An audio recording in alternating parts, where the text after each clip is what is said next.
Well, tonight this team showcased you why tanking for Gavin McKenna is probably impossible. Because no matter how bad they get outplayed, no matter how much they play on their heels, they win the game because Igor Shesterkin ends up prevailing them and carrying them through the win. As yeah, I mean, pretty much just sums up that game in a nutshell. Pretty much sums up the way that the Rangers have won games for the past 6 years. Igor Shesterkin puts the team on his back. They win the game. Simple as that. Before we jump into everything, leave a like on your way into the post game show. Thank you, Anthony, for telling me I have the wrong graphic up. I always upload it, and then I always forget to click on the right graphic. So that is my apologies, guys. Thank you though for pointing that out. Either way, though, yeah, Rangers get their first win of the season, 4-0 over the Buffalo Sabres in Game 2 of the regular season.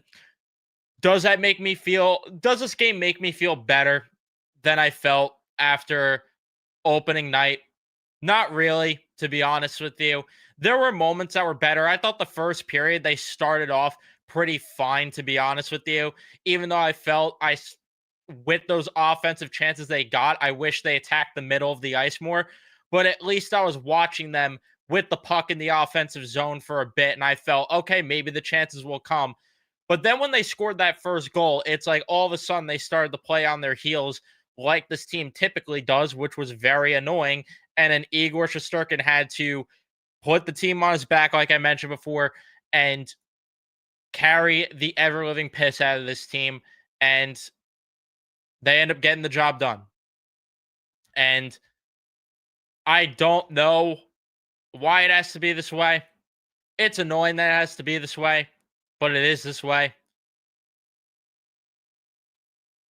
But let's talk about this game in terms of who scored as well, in terms of the plays that unraveled, in terms of who performed well, who performed didn't, all that stuff. Alexi Lafreniere got the first goal of the season naturally because of the fact that I absolutely ripped him to shreds in the last post-game show here that we did. And in terms of the way that goal just ended up developing, Artemi Panarin carrying the puck up. And I like to see Lafreniere get to the net front, works for the goal there in front of the net, makes it 1-0. Carson Soucy, I cannot believe, ended up scoring a goal shorthanded nonetheless. It says shorthanded, but I don't remember this being shorthanded, to be honest with you. But either way, Carson Soucy ended up scoring. The NHL website, why is it bugging? Because it says JT Miller's goal was shorthanded as well, which is just not true. Yeah, Carson Soucy didn't score shorthanded. I don't know what the website's talking about with these goals, to be honest with you. But Carson Soucy ends up scoring there. JT Miller gets it up to Will Borgen. Carson Soucy fires it on, gets a goal. And then you have empty net goals, which I don't know why they don't have the other one listed as well. What is going on with the NHL website? Oh my goodness. Another year of it being bad. Adam Fox, though, and JT Miller ended up getting goals. JT Miller had the deflection goal on that one. Yeah, I don't know what's going on with this website right now. Man, this is bad. And then they don't even have the assist listed for Braden Schneider, who clearly got the assist because he put the puck on net. But nonetheless, yeah, that's the way the goals were scored, the way that it developed, and all that stuff throughout the game. And yeah, again, just a Gerard Gallant type win because after that first goal, played on their damn heels, and you had to watch Igor Shesterkin just backpack this team to a win. You had to watch just sloppy play once again. Um, it's just very frustrating. In terms of a topic that I kind of want to bring up, I want to talk about the Noah Laba thing, just because I felt Noah Laba didn't have the best game. And to be honest with you, I kind of feel like this was my worry with starting Noah Laba up in the NHL is are we going to do the Victor Mancini thing again here where has a good preseason, doesn't have enough AHL experience? You probably should start him in Hartford just to let him get those games. And it's better off that way. But at the same time, it's hard to argue because he did have such a good preseason to where he maybe earned, I should say maybe, he did earn his spot. But I also felt it's probably better to start him in Hartford just because of the fact that I'm not trying to ruin his development and I'm not trying to rush the Noah Laba thing. And I just feel like after tonight, it's something to keep an eye on as we go on through the next few games because he makes a lot of sloppy decisions in terms of moving the puck up the middle of the ice and just makes way too many risky plays for my liking. I don't know. Like, to me, he'll be good one day. I just don't know if I want to. I just don't know how long the leash should be on this thing where he could get minutes in Hartford and be good. But at the same time, it's also hard to argue when look at what the second unit has out there because that's another topic of discussion here. This power play still stinks from last year. This power play, Matt Rempe is so bad, and you have like no options at all for a second power play unit that Artemi Panarin's already double shifting on the power play out there. And it's very, very frustrating to watch. Just the lack of movement on the power play. I don't understand what it is. David Quinn, it's your gig, buddy. It's your gig. The power play needs to be cleaned up. The penalty kill as well. The penalty kill was very, very sloppy. But Igor, like I said, stood on his damn head a lot of the times. I don't know what we're doing with Taylor Radish out there killing penalties. I don't know what we're doing with him out there in general, but that's another reason I think Noah Laba.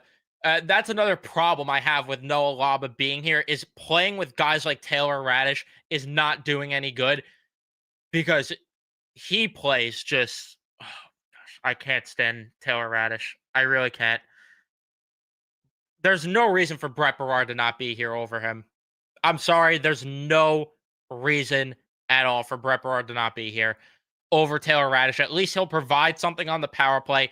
And you have enough guys up here that could kill penalties to where you don't need Taylor Radish killing penalties for you. But now that conversation might change because Vinny Trocheck got injured in this game. He was done after 2 periods. He ended up having an upper body injury, apparently, because you got to love the NHL. They don't tell you exactly what injury is what. But yeah, Vinny Trocheck, we'll see if he's out for any extended period of time. But definitely not ideal that Vinny Trocheck goes down. If he's out for a long period of time, then you lose a penalty killer. And on top of losing a penalty killer, you also lose out on another power play piece when your team is struggling on the power play as is. And when your team on top of that doesn't have enough pieces for their power play. So we'll see if he misses any time. But if he does, big problem there. Sorry, I'm getting distracted by football here as well as my football team is absolutely disgusting me on Thursday Night Football. Sickening. Either way, in terms of what else happened throughout this game, in the box too much as well for my liking, and especially Will Cooley, who was saying during the intermission, yeah, we can't be in the box. And 2 games in, not happy with what I've seen from him thus far. I'm not saying that it's going to be a problem, but so far, just like I question him playing. One of my questions was him being important in the top 6 and how that might affect him. So it's something I want to just like keep an eye on as we go throughout the season. I will say this though. I will say this, that I lost my train of thought entirely now. Wow. What was I going to say? I hate when that happens here. But nonetheless, um, yeah, it just I don't know what to take away from this game because you should be beating up on Buffalo. You should beat up on an injured Buffalo team nonetheless, which, oh my goodness, that team is horrible. And I couldn't believe, by the way, that they have they had Mason Geertsen live. Do you guys remember Mason Geertsen playing in Hartford for the Rangers for a bit? Mason Geertsen? When he took a penalty, I had to double take. I'm like, that's not the same guy that the Rangers had. Apparently it is.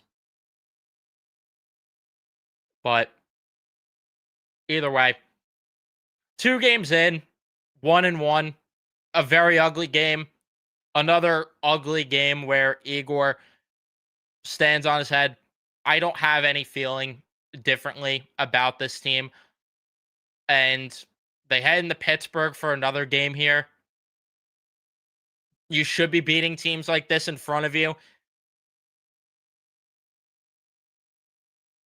But will they? I don't know. I don't know what to expect from this team on a night-to-night basis anymore.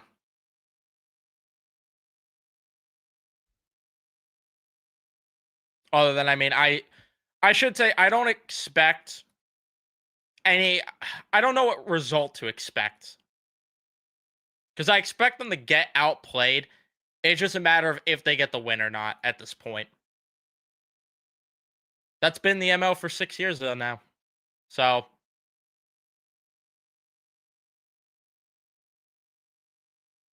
yeah, in terms of just like something that I will say that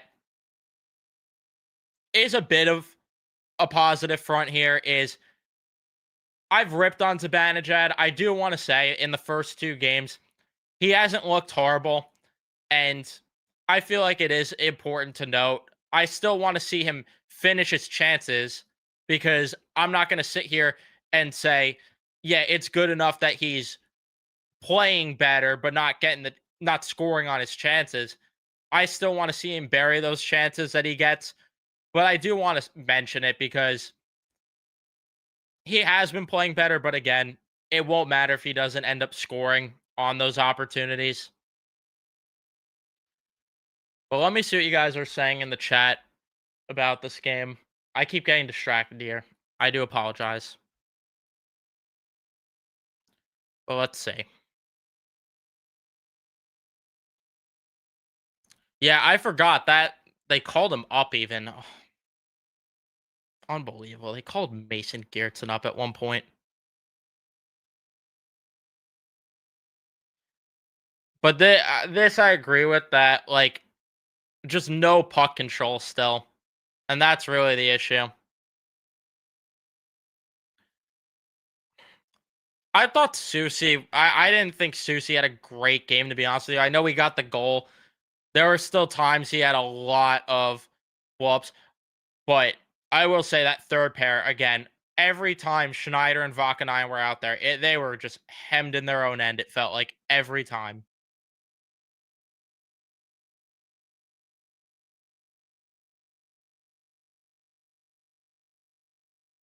There would be no point in me being here if I didn't analyze Inspector. That's the problem.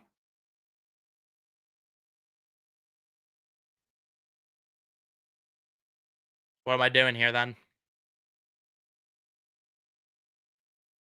Couldn't be bothered to watch how'd we look. Got outplayed. Got the win. That's how I would put it. Ugly wins. The Ranger way.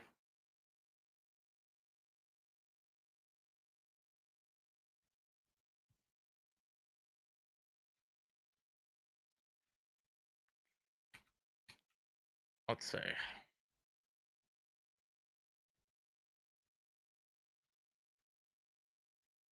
There's a comment I wanted to pull up. Yeah, Matt's comment about Laba. Laba for me should be sent down. His decision making with the puck hasn't been good, which was a preseason concern. He will be good, like you said, but let him develop more in Hartford. Exactly. And again, playing with guys like Radish and Shiri is not going to do any good for him. It's not at all.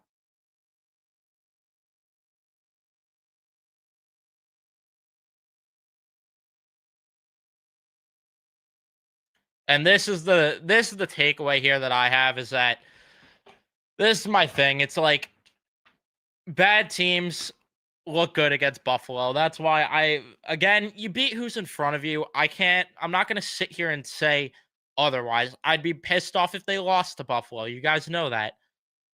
But all I could say is that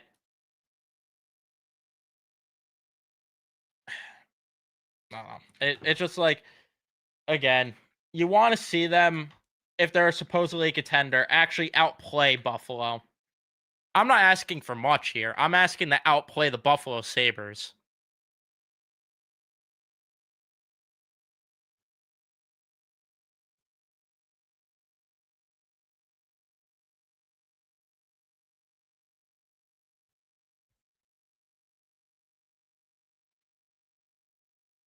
But just this team in their own end and like just the playing on their heels thing whenever they take the lead, it's so infuriating.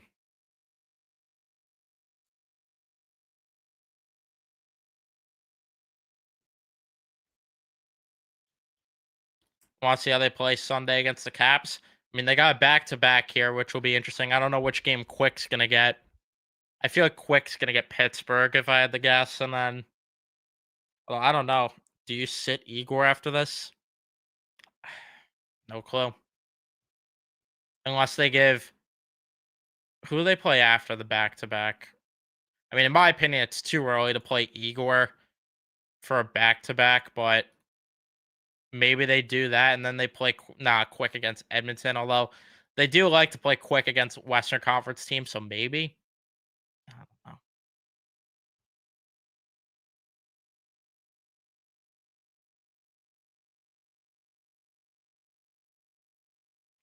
I wouldn't even say the first period. I would say the first 10 minutes of the game.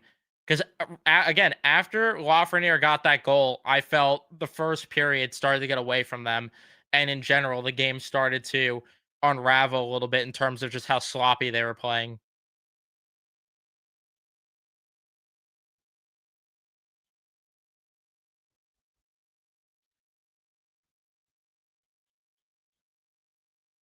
It just the problem is that it always comes back to the fact that they just fail their breakouts and they can't transition enough from defense to offense.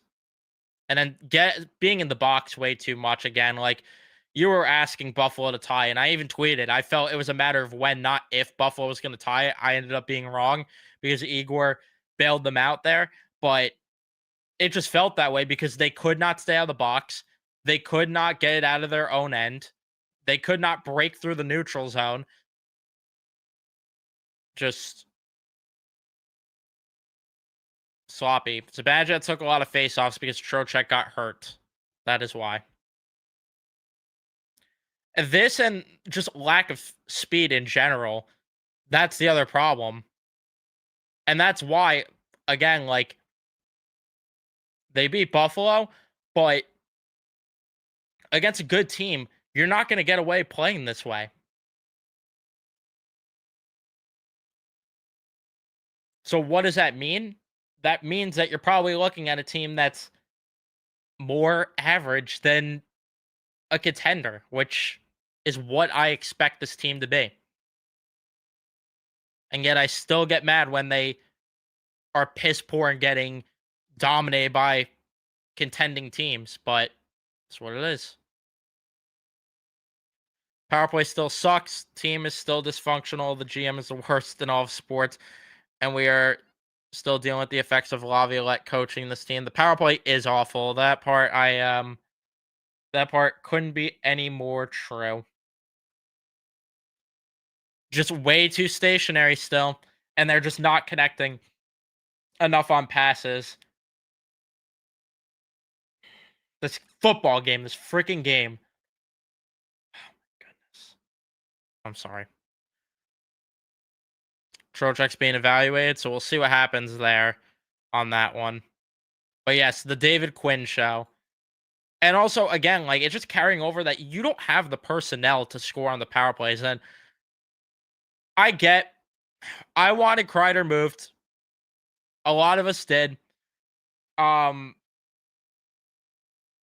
but at the same time, this is where I have a problem with Zibanejad, where he's as much as he's looked better at points, what is he doing? Still looking for the passes at the net front. Kreider's not here anymore. Because I remember on one of those power plays, he had a clear lane to put the puck on net, and he just goes for the pass to JT Miller to try to tap it in.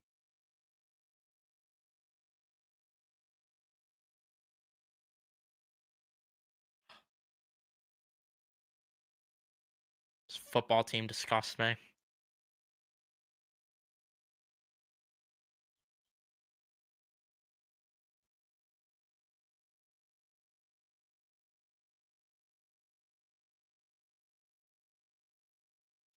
Yes, this is what Matt and I were talking about a lot the other night. It's true. Absolutely true.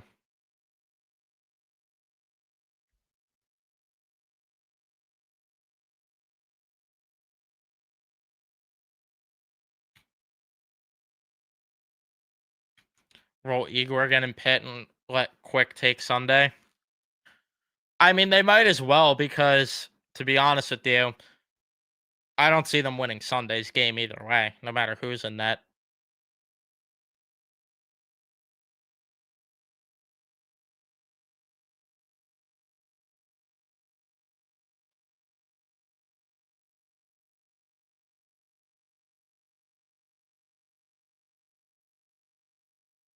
And yeah, this is the point. Yeah, Zibanejad has to shoot on these power plays. And he's just not. He could look better in certain aspects, but he needs to actually put up the points, or it doesn't matter if he looks better.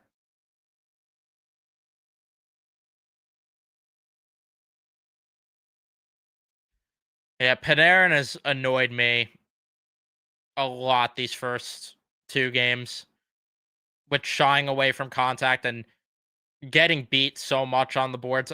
It was Phil said it the other day, and it's so true. I think he said it yesterday on their show that he plays in a circle rink. There's no corners with this guy. He's too afraid for it. And in general, I mean, there are so many moments where I'm just watching them get in on the forecheck and they're not finishing their checks at all. And it bothers me as well. Like Adam Edstrom, I like certain tools in Edstrom's game. He had a couple breakaways even throughout this game, or a couple good scoring chances and a breakaway. He got denied on it. But that guy, I mean, he will chip the puck in, just not finish his checks enough. And it bothers me.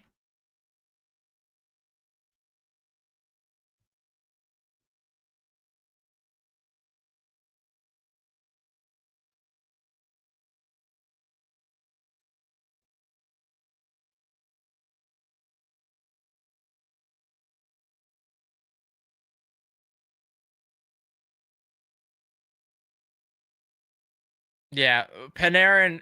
And the other thing that was annoying me, and I texted in our group chat, the other thing that really annoyed me with Panarin tonight is there were so many times he was clearly trying to cheat the game.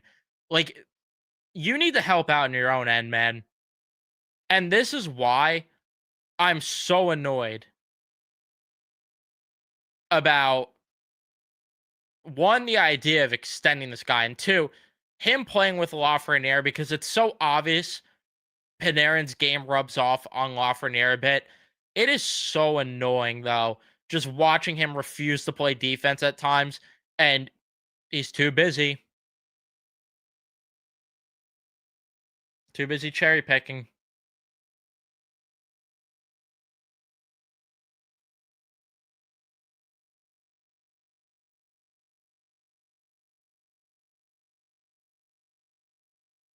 But this is where the team This is where I wonder, like, are they going to be even bad enough to trade Artemi Panarin? I don't know because they get these ugly wins.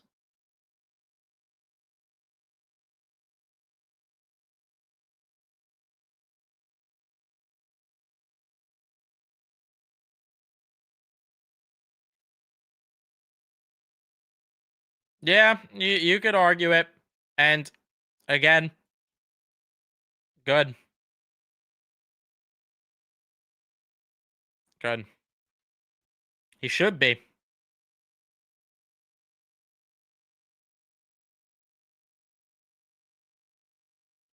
Yeah, Panarin is absolutely afraid to get to the net. Absolutely is. And I know it's nothing new, but it was just like so apparent tonight, especially just the constant cheating the game.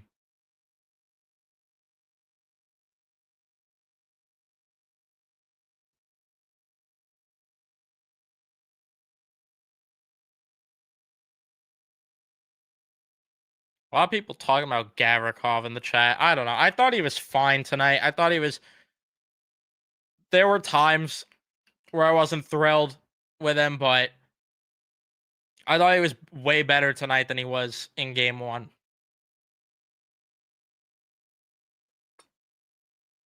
But I will say he does need to be. He needs to be better for how much they're paying him and the role that they're expecting him to be filling in. But there were a couple times I thought he was really good with his gap control and good with getting his stick to the puck to close off lanes. But I get it. Like there were times where he was pinching too much, which I didn't like. And yeah, I want to see better puck movement from him as well. That's really the thing.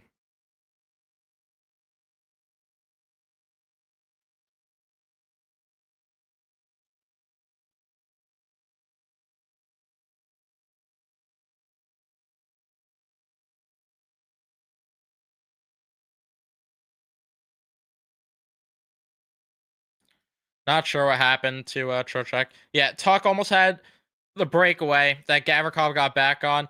That was the moment I was trying to think of. Yeah, because I was gonna say it was either him or Edstrom that broke up that play. I didn't remember, but yeah, it was Gavrikov that broke up that play. But again, I get it. I want to see him better in certain aspects, considering what they're expecting him to be on the first pair.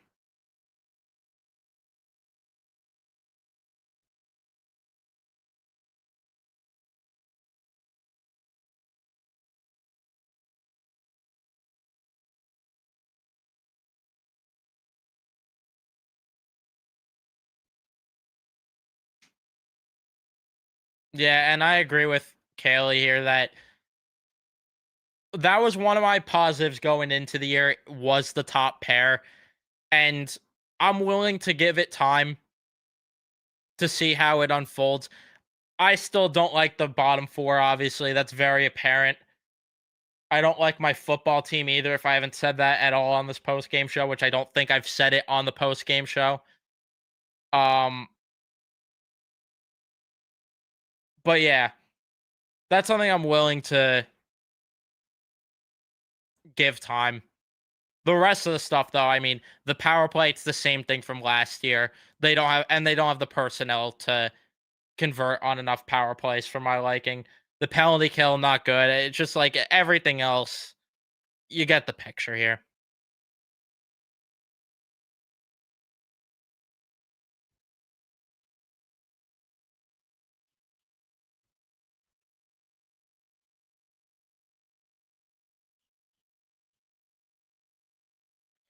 But nonetheless, I'm going to wrap things up here. Thank you, everyone, for tuning in and watching. There's a chance I'll be joining Big Apple Hockey for the final buzzer on that live stream. So be on the lookout there if you guys want to see additional Rangers content and additional breakdowns of this game.